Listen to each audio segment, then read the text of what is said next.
كشف المفتري عبد الحميد النجدي. لم يصل إلى درجة الجحود. فمن هو الناصبي إذا؟ لا، هنا بحث آخر. الناصبي حتى الناس يربطوا هذا. نعم، الناصبي نحن نفرق بين أهل السنة وهم المذاهب الأربعة على مذهب الإمام مالك والإمام الشافعي والإمام أحمد بن حنبل والإمام أبو حنيفة. هؤلاء المذاهب الأربعة هم أهل السنة، ونحن هؤلاء نحترمهم ونجلهم ونميز بينهم وبين الحركات التي صنعت حديثا في القرن an 17 كالحركات البهائية والوهابية وما شاكل ذلك. هذه الحركات التي أنشئت وبفعل أعداء الأمة الإسلامية أنشأوا هذه الحركات لضرب الإسلام من الداخل. يعني هم قالوا نريد أن نلغي المذاهب حركة الوهابية، ولكنهم أحدثوا مذهبا جديدا يكفر المذاهب الأخرى. يعني الوهابية لا تقتصر تكفيرها على الشيعة وأهل البيت، بعضهم يتلو الآخر.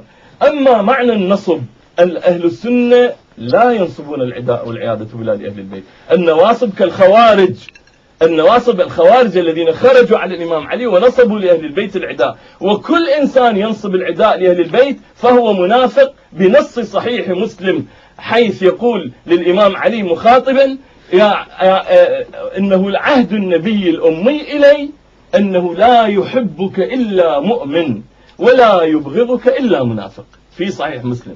مش كل أهل السنة محبون لعلي. ونعم كلهم محبون. نحن نتكلم عن النواصب. النواصب غير أهل السنة.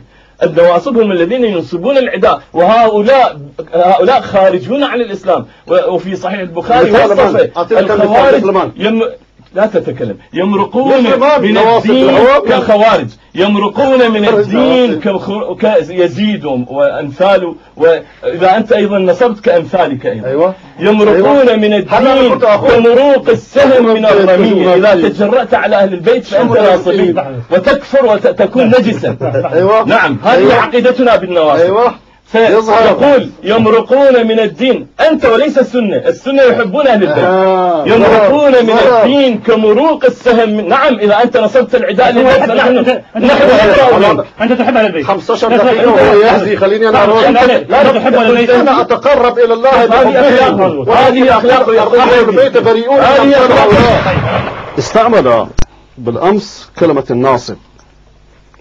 الناصب على الخوارج. لنرى ماذا يقول كتب الشيعة الإمامية الاثنا عشرية عن الناصب. هم يعتبرون كل علماء السنة النواصب. ما دليلك؟ الدليل يقول حسين الدرازي: كما تطلب مني الدليل وجزاك الله خيرا، اطلب من صاحبي دائما الدليل أي المصدر.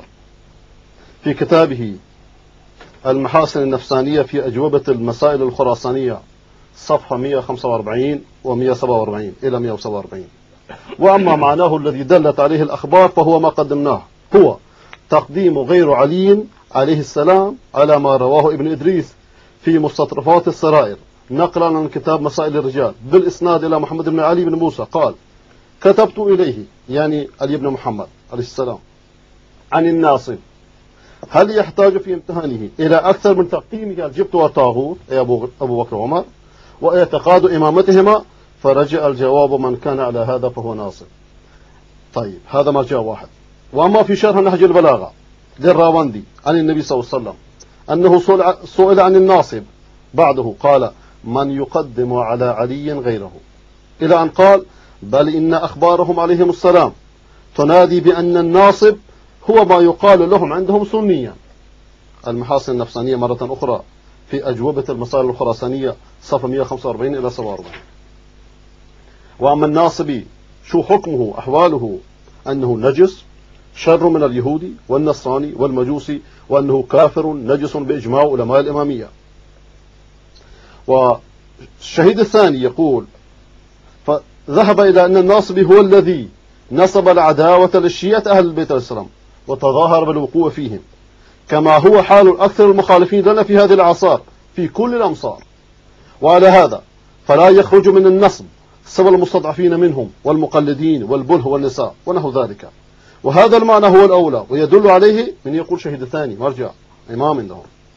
وهذا المعنى هو الأولى، ويدل عليه ما رواه صدوق في كتابه إلى الشرائع بإسناد معتبر عن الصادق عليه السلام: ليس الناصب من نسب لنا أهل البيت، لأنك لا تجد رجلا يقول أنه أبغض محمدا وآل محمد، ولكن الناصب من نسب لكم وهو يعلم أنكم تتولون وأنكم شيعتنا.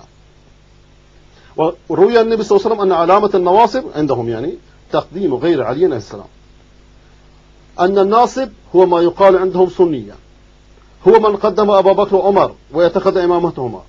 والجزائري خاتمة المحدثين يصرح بأن المقصود بالناصب هو من قدم على علي غيره.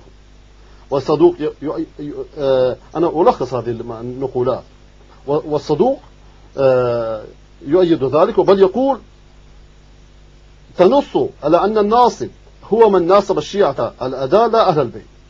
ويستدل كما ذهب من المقصود بالناصب هو السني بإطلاق علمائهم على أبي حنيفة أيضا لفظ الناصبي.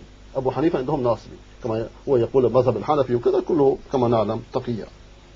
وبل قالوا للإمام أحمد رضي الله تعالى عنه أيضا الناصبي، يصف الإمام أحمد أيضا هو من أولاد ذي الصدية جاهل شديد النصب. كتاب الصراط المستقيم إلى مستحق التقديم. إذن أبو حنيفة ناصبي، أحمد ناصبي، السنة كلهم نواصب. وحتى الخميني يؤيد ذلك أيضا في كتابه تحرير الوسيلة صفحة 100 المجلد الثاني صفحة 333. نعم. ويقول: والخوارج والنواصب ومن أنكر من ذرية من ذريات الدين. وما الخوارج والنواصب يفرق بينهم الخوارج غير النواصب. طيب.